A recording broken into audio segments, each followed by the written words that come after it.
Hey guys, welcome back to the channel, and this is how to link a custom domain from Namecheap to a ConvertKit.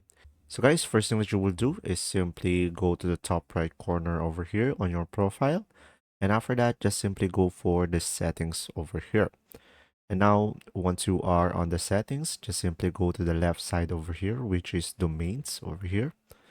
And after that, just simply go ahead and click on connect an existing domain over here.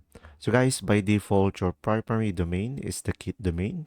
And if you already purchase a domain or have a website, you can just simply add a custom domain or a sub domain to replace the kit domain.